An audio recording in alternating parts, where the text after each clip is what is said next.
finally here. The biggest show on earth. The 2026 FIFA World Cup. USA, Mexico, and Canada. 48 teams. 104 games. One trophy. Tomorrow, Mexico walk out at the Estadio Azteca in Mexico City, and the whole world stops.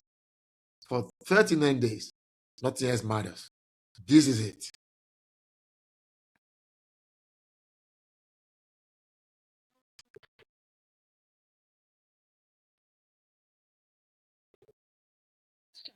uh, 48 nations, a brand new round of 32. Three hosts. You have matches from Vancouver to Miami, from Mexico City to New York, and storylines that will define football for a generation. Is this Messi's last dance? Ronaldo's last chance? Mbappe's moment? Yamal's arrival? England's eternal hope? And France lifting that trophy in July. She said France. I say Spain. This is Disputed Episode 10 on SportsTalk Media HQ. I'm Nate, alongside Glow. And today, we give you everything you need before tomorrow. The biggest storylines, the teams to watch, the players who will define this tournament. And I'm going to talk about my 5 personal teams. We're going to talk about our bold predictions, and we are putting something on the line. Let's get into it. By the way, subscribe so you don't miss a single World Cup episode. We'll be covering every big moment all the way to the final. Now, let's start with the scale of the World Cup, which Glow rightly touched on a little bit. Nothing quite prepares you for how big this is. 48 teams, up from 32 in Qatar. That means 16 extra nations, 40 more matches, a whole new knockout round nobody has ever seen before. Teams now need to win 8 games to lift the trophy. 8 games. Okay, it's going to be interesting. I can't wait for it. That has never happened before in the World Cup history. The physical and mental demand on every squad is going to be extraordinary. And that's before you add the geography. We're talking about 3 countries here, 16 cities, players flying from Vancouver to Miami, from Mexico City to New York. The travel demands alone could be the difference between winning and losing.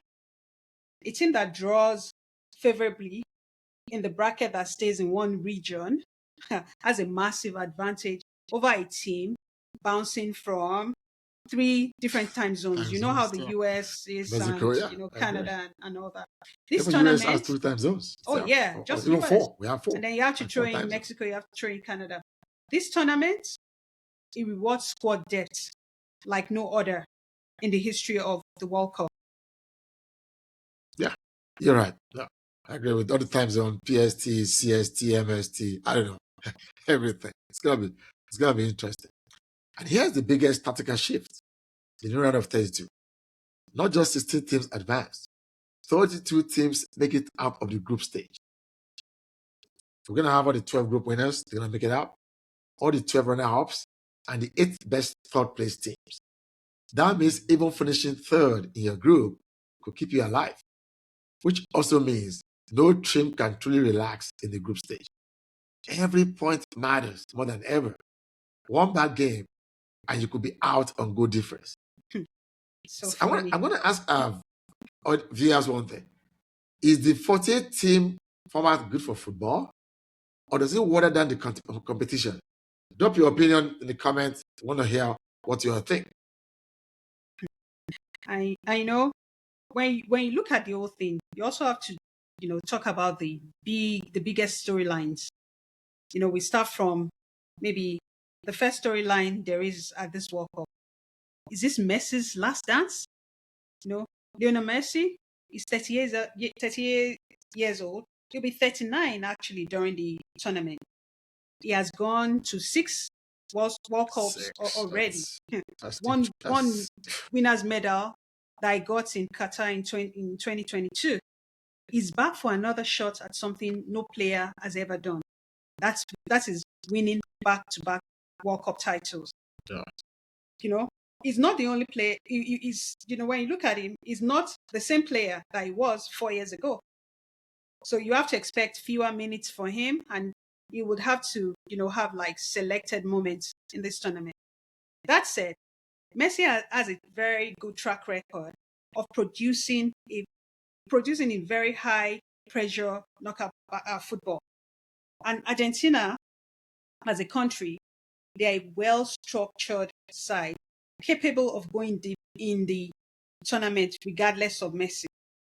If they do, you can be sure that he will likely feature in very decisive moments in the tournament.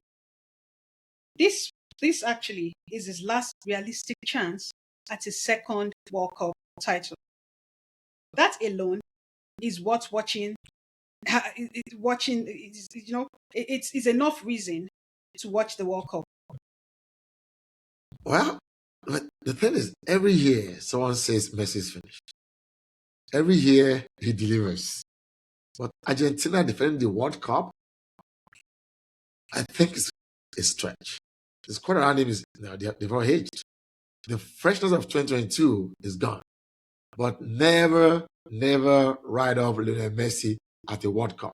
Never. But now, on the other hand, you talked on Messi. I think there are two players that defined out this last 10, 15 years in soccer. We know who they are. Everybody know. You have Messi and you have Cristiano Ronaldo. So on the other side of the greatest rivalry in football history is Cristiano Ronaldo. 41 years old. He plays in Saudi Arabia. And sir, he's still scoring goals. He's still chasing the one trophy that's eluded him in his entire career. A World Cup winners medal. He cried when Portugal went out in 2022. He has never hidden how much this means to him. Is this finally Ronaldo's year? Or does football deny him the one thing he's never had? What are your thoughts? My honest opinion here, Cristiano Ronaldo, I rate him, that very highly. 41-year-old is returning for what is almost certainly his final World Cup. I don't know. That's why I think the debate around his role is fair. Portugal have genuine quality throughout the squad. You have Bruno Fernandes, you have Manchester United. you have João Neves, you have Vitinha, you have Nuno Mendes, PSG. PSG. This is a team that can go deep on its own merits.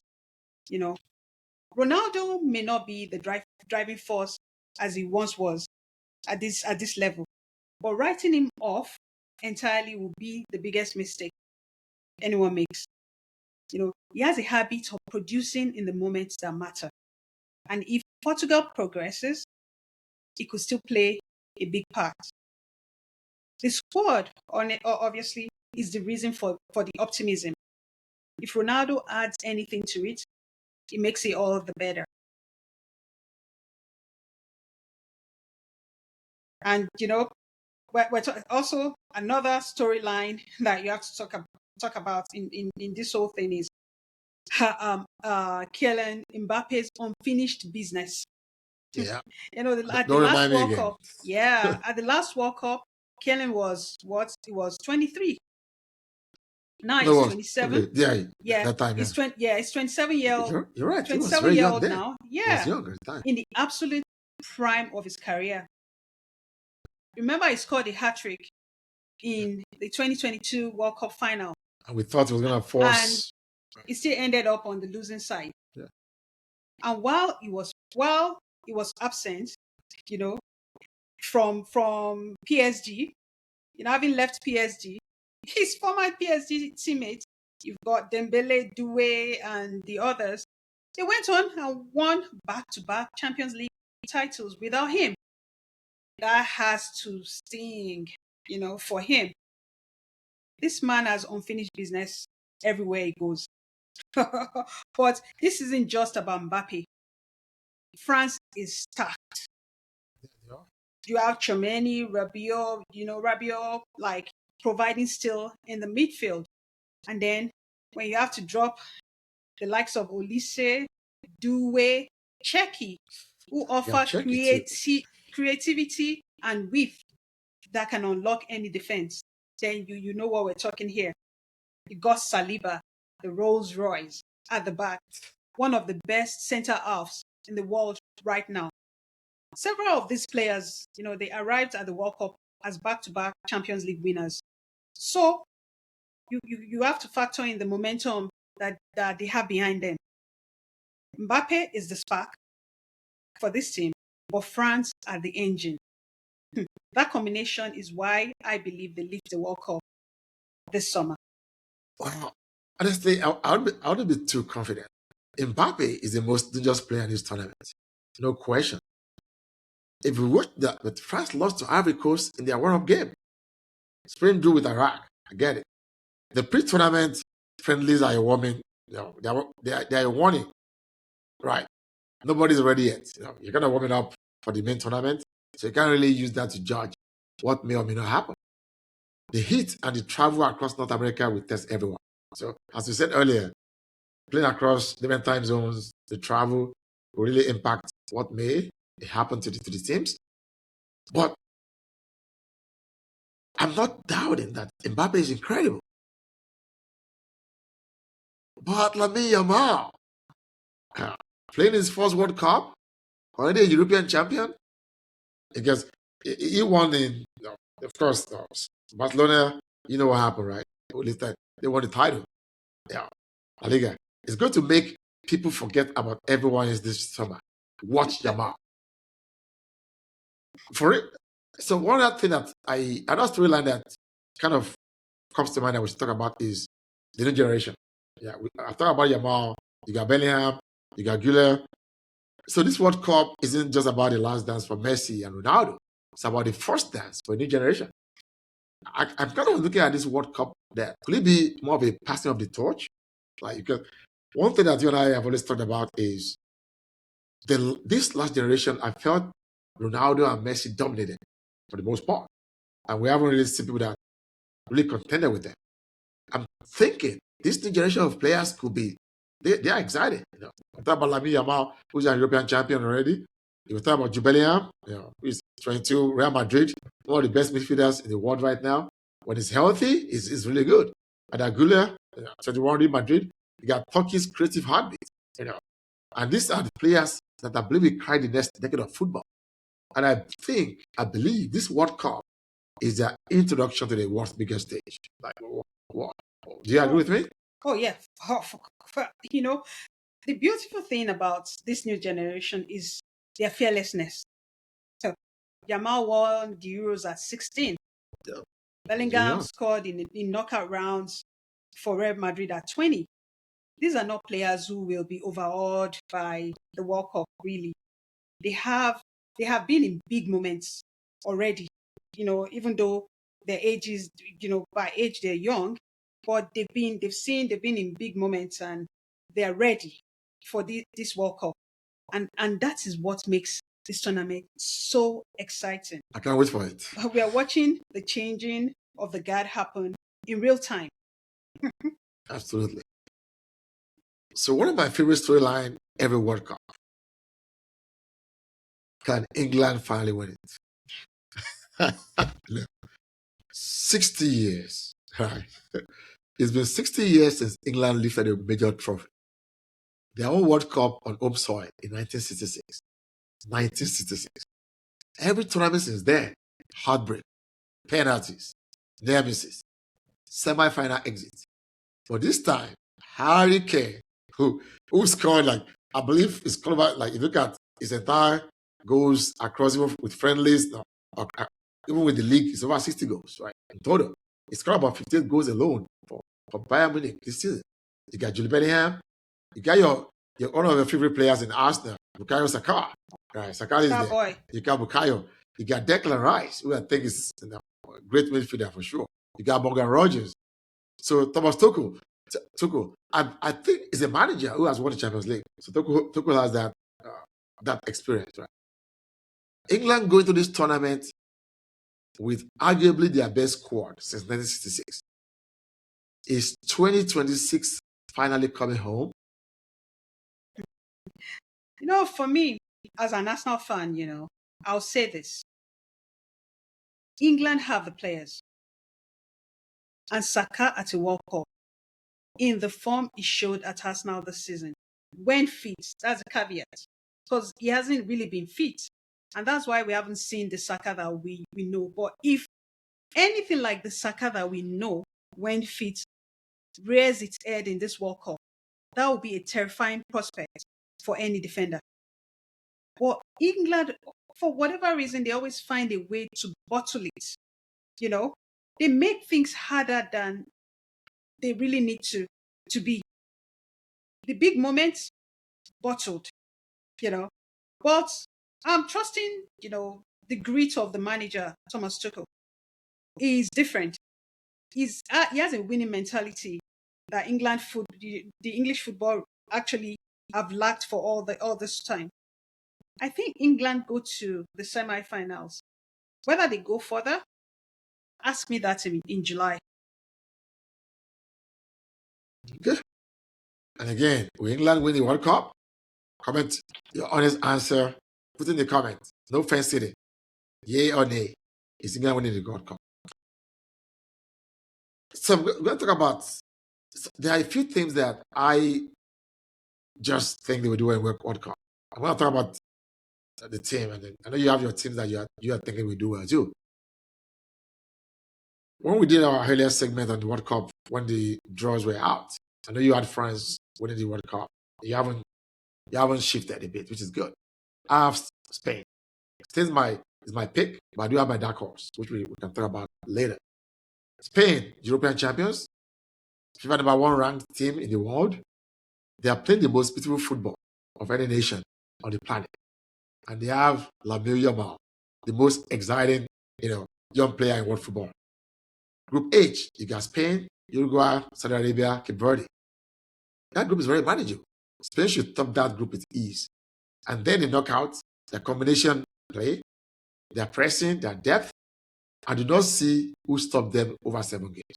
Spain win this World Cup. That's my prediction. It has been my prediction, and I'm not changing it. I'm not. Well, I'm still sticking with France. The only thing that can stop France really is France, because there's always a way. They come with all this infighting. So I'm hoping that this World Cup, is different. They were World Cup champions in 2018. Remember that. They were finalists in 2022. And this time, with Mbappe at 27, at the peak of his powers, and showing the unfinished business that he has, burning inside of him, this is their year. Group I, with France, Senegal, Norway, and Iraq, is tough. It's a tough group, in my opinion, but France will get through. Senegal will push them.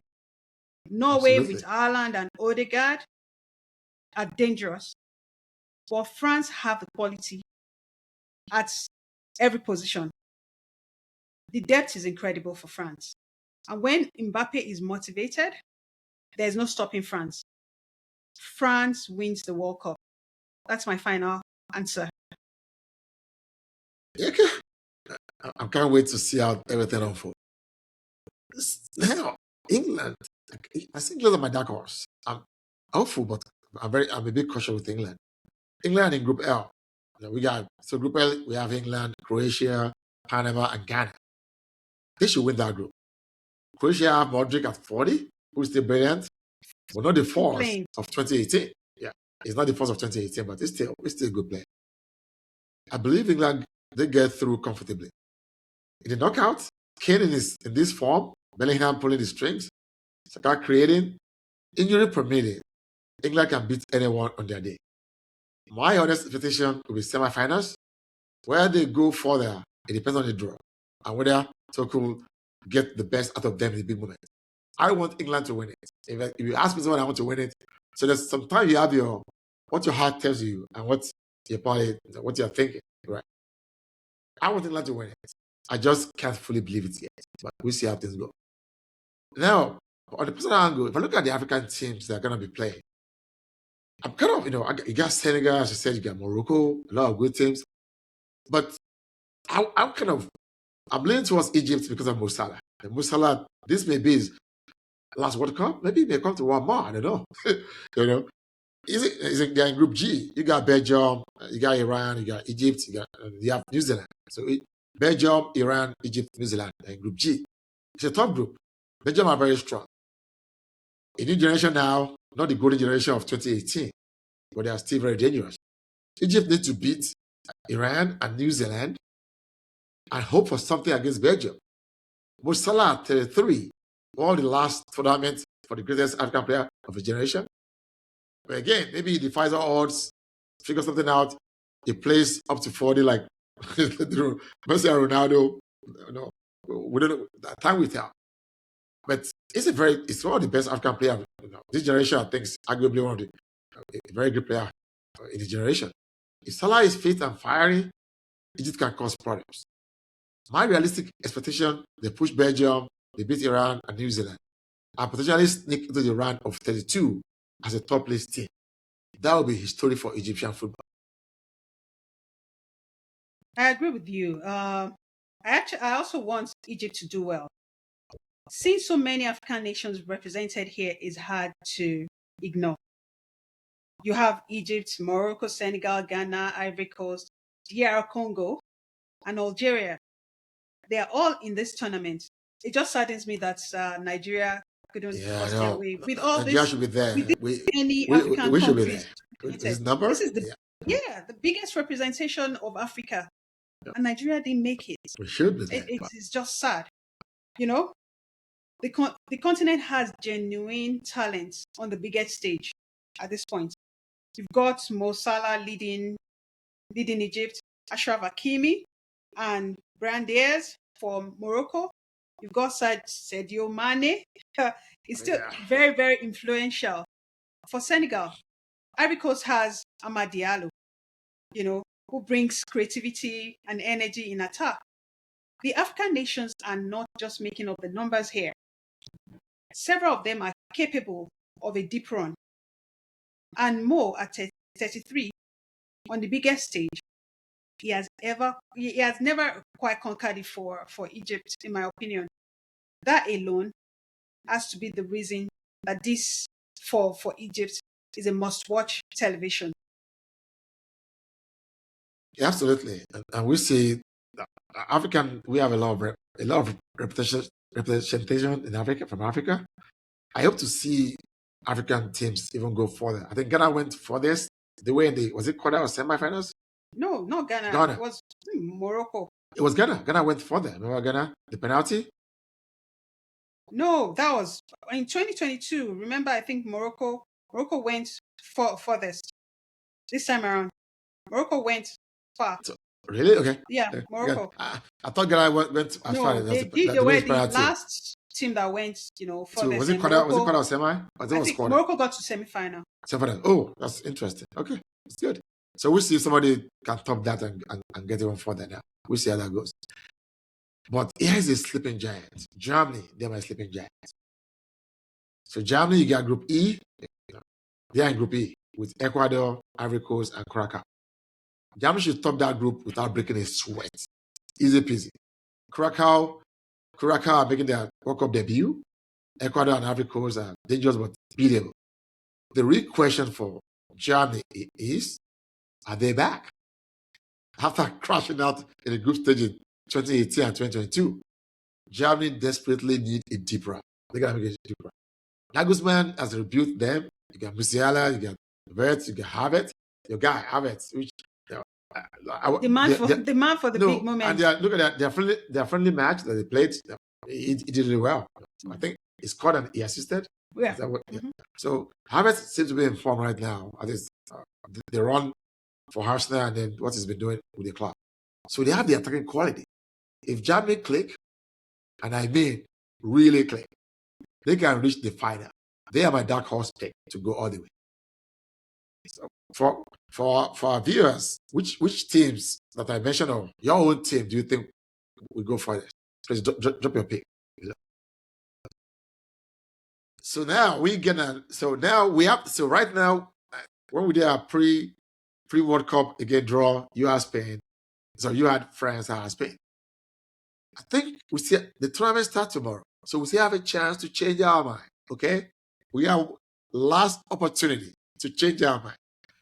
So I'm gonna go again on record again. My pick again is gonna be Spain, and I think Lamine Yamal wins the golden ball. Spain win the final. It's funny how my my pick is still France, but this time around, I'm thinking Olise wins the Golden Boot and the Golden Ball. Okay. France lifts the title in New Jersey on July 19th. Okay. Now, for Dark Horse, this one is kind of tough for me. I was thinking of England initially, but Germany, I think they've been written off after two group stage exits. Like Guzman's rebuilt side goes all the way to the semifinals at least.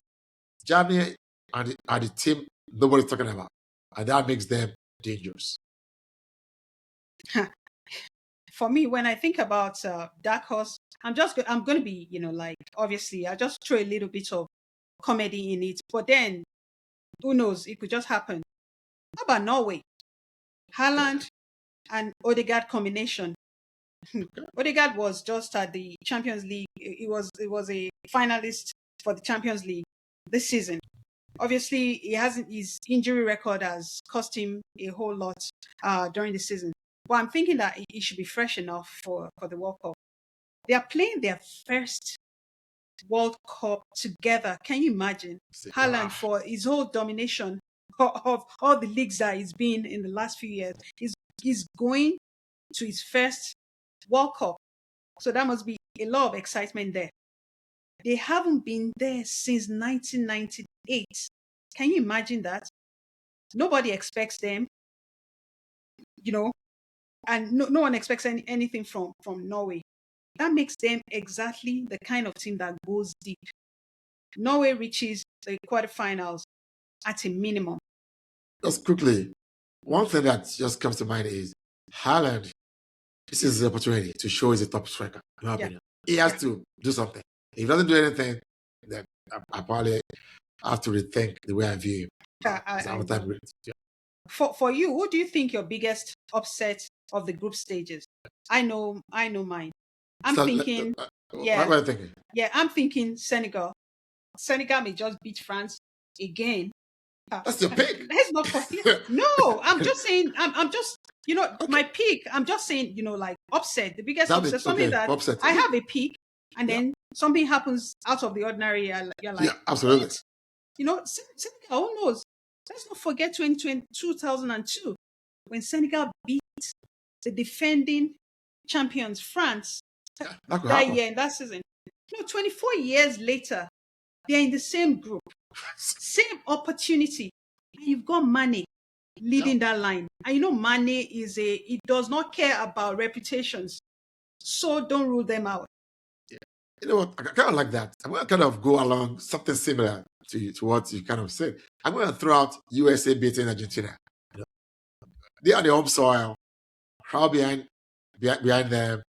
We got everything to win this game. Pulisic delivers the goal of his career. It happens. Mark it down. USA beat Argentina.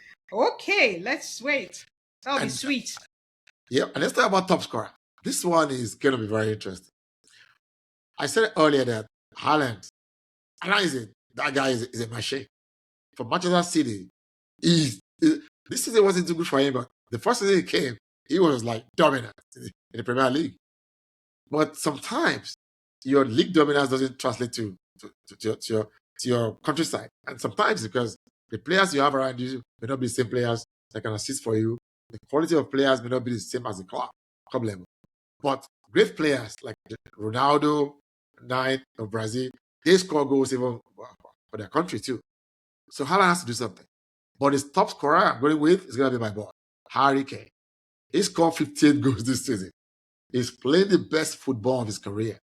He has never scored at a World Cup knockout stage.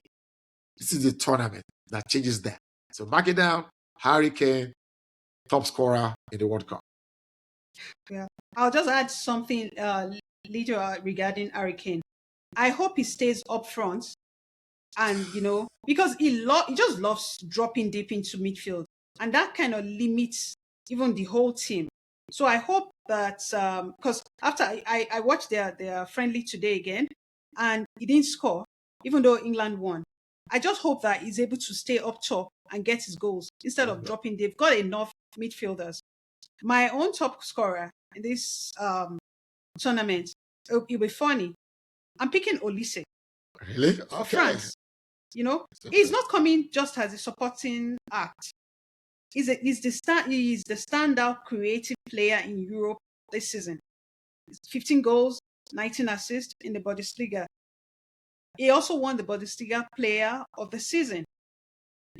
So on a side that also as Harry Kane, he was the Player of the Season. So he arrives at the World Cup in the form of his life. Mbappe gets the headline, but Olise could be the one who defines France's tournament, in my opinion. That's interesting. So let's talk about the player of the tournament. I think I mentioned that earlier. I'm just going to repeat it again. Lamine Yamal is going to be the player of the tournament. His first World Cup is going to introduce himself to a global audience in the most spectacular way possible. The world already knows him. After this tournament, everyone will worship him. Like, this is the guy. I think it's going to be a passing of the, like, Messi was in Barcelona great. It's time for Barcelona to produce another great. And I'm saying Lamine Yamal as that person. I think for me, my player of the tournament, I'll go back again to Olise. Okay. Because I believe that he's motivated, he's hungry, and at this current moment, he's at his peak. He's arriving at the World Cup in the best form of his life. While Mbappe carries the weight of expectation, it is Olise who comes in with nothing to prove and everything to gain. This is a summer Olise announces himself to the world. So, to our viewers, drop your 5 bold predictions in the comments. We'll revisit them at the end of the tournament. Yep. Yeah. So now this is something that I'm gonna let you probably. I don't remember. I think it was our episode 3 when where you have to wear the master card because he lost a bet. We had a bet. Not again. People loved it. This time around, I know that was kind of a surprise to you. So we're gonna kind of talk this through real quick. We're gonna do it again. Bigger stakes this time around. Bigger tournament. France versus Spain. Final prediction. And we're gonna put something on the line. You pick France, I pick Spain. Whoever gets it wrong, what do you think? Like, I'm just thinking, do we go with jerseys again, or what do you think? Whoever gets it wrong, what do you have in mind? Well, let's see. Whatever jerseys are not, they're not bad. Okay, let's do that, man. Let's keep it so far. So if Spain wins, you wear Spain jersey in our wrapper. If France wins, so and again, you're gonna buy it. You're gonna wear Spain jersey. You're gonna buy it. So that's it. And if France wins, I gotta buy France jersey and wear it myself. So kind of make it. So I gotta wear something. I gotta pay for it myself. So it should be fun. So deal. No excuses. No get out. You like it? So the other person wears the other team's shirt on camera. Okay. Just keep it. Maybe the jersey is okay. Yeah. So what happens if neither Spain nor France wins it? We'll figure that one out later. I'm sure. The future episode, as things unravel, we'll figure out what's going to happen with that one. Well, so, it's a deal. Because I believe France is winning this World Cup. And I cannot wait to see him in a France shirt. Subscribe right now because that episode is going to be unmissable television. She's going to be wearing a Spain shirt in July. You heard it here first. Subscribe so you are there when it happens. Drop your World Cup winner in the comments right below. Spain, France, or someone else entirely. Let's see who calls it. And again, subscribe and drop your World Cup winner predictions in the comments. And we're going to read the best ones and call them out as we do our reaction, as the episodes are coming for the reactions. The 2026 FIFA World Cup, 48 teams, 3 countries, 104 games. It starts tomorrow. Mexico versus South Africa at the Estadio Azteca in Mexico City, one of the most iconic stadiums in football history. And from there, 39 days of the greatest show on earth. We'll be here for every big moment. Subscribe so you don't miss a single episode. Drop your World Cup winner in the comments. Drop your bold predictions. And we'll see you when we do our opening game reaction. This is disputed on SportsTalk Media HQ. It's time. Yeah. So France wins World Cup 2026. You heard it here first. See you next time. Bye. Bye. Thank you.